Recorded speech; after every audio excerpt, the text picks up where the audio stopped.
فاسألوا أهل الذكر إن كنتم لا تعلمون۔ السلام علیکم ورحمۃ اللہ وبرکاتہ، میں ہوں آپ کا میزبان حافظ محمد دانش۔ محترم سامعین و ناظرین، آپ کے سوالات کے جوابات کے لیے ہمارے ساتھ موجود ہیں بٹلہ ہاؤس سے شاہ مسجد کے امام و خطیب مفتی احمد بن محمد ارشد خان صاحب۔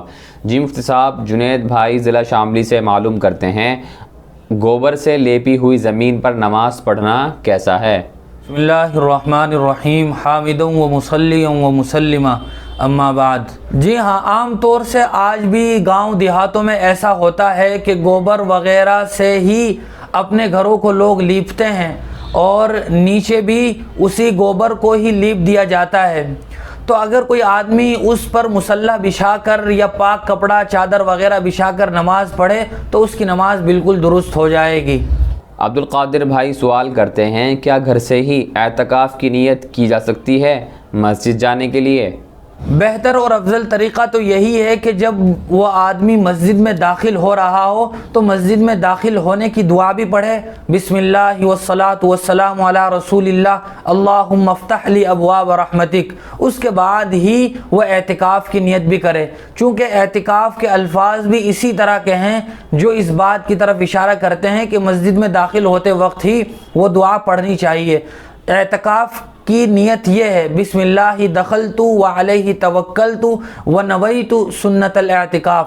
آدمی جب بھی کوئی نماز مسجد میں پڑھنے کے لیے جائے تو بہتر ہے کہ وہ اس دعا کو پڑھ کے اعتکاف کی نیت کر لے۔ جتنی دیر بھی وہ مسجد میں رہے گا اسے اعتکاف کا ثواب ملتا رہے گا۔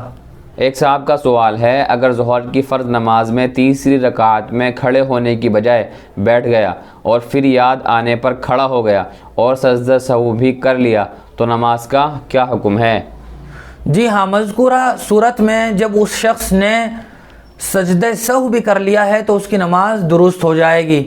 چوتھی رکعت کے اٹھنے میں تاخیر ہو گئی تھی، اس تاخیر کی وجہ سے سجدہ سہو واجب ہوا تھا اور سجدہ سہو کر لیا تو نماز بالکل درست ہو جائے گی۔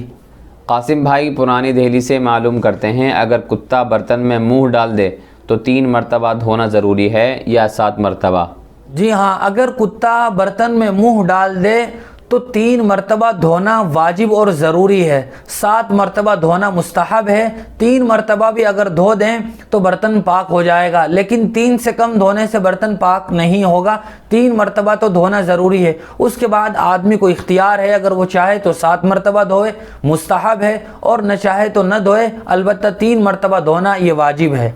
ذاکر صاحب بٹلہ ہاؤس سے معلوم کرتے ہیں، جمعہ کے دن جہاز میں جمعہ کی نماز ادا کرنا کیسا ہے؟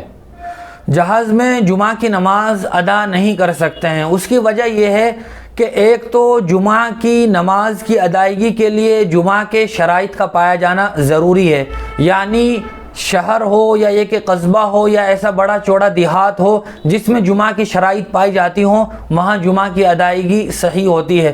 جہاز میں یہ شرائط نہیں پائی جاتی، لہٰذا جمعہ کی نماز نہیں پڑھ سکتے ہیں۔ اسی طرح دوسری شرط یہ بھی ہے کہ جمعہ کی نماز کے لیے کم از کم 3 آدمی مقتدی ہوں جو بالغ ہوں، اور جہاز میں آدمی تنہا ہے تو ان شرائط کے نہ پائے جانے کی وجہ سے جہاز میں آدمی جمعہ کی نماز نہیں پڑھ سکتا، جمعہ کے بجائے وہ ظہر کی نماز ادا کرے۔ ایک صاحب کا سوال ہے، کیا بیت الخلاء میں کرامن کاتبین ساتھ ہوتے ہیں؟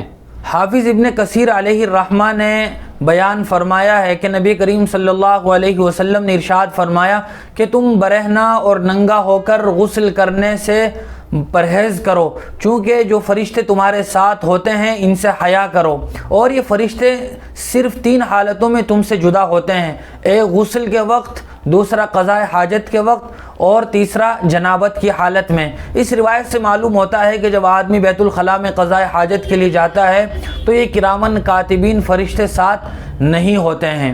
ایک صاحب کا سوال ہے، ڈرائی کلین کے بعد کپڑے پاک ہو جاتے ہیں یا نہیں؟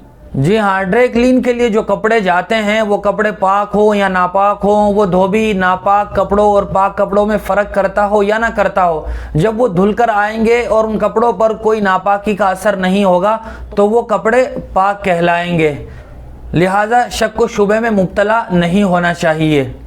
بہت شکریہ مفتی صاحب آپ کا۔ اسی طرح کی مزید مسائل کی جانکاری کے لیے آپ اپنا سوال ہمارے کمنٹ باکس میں لکھیں، ہمارے دار ارقم یوٹیوب چینل کو سبسکرائب کریں، ویڈیو کی نوٹیفیکیشن کے لیے بیل آئیکن کو دبائیں، ویڈیو کو لائک کریں، صدقہ جاریہ کی نیت سے ویڈیو کو شیئر بھی کریں، اور اسی طرح اپنے سوال ہم تک پہنچاتے رہیں۔ جزاک اللہ۔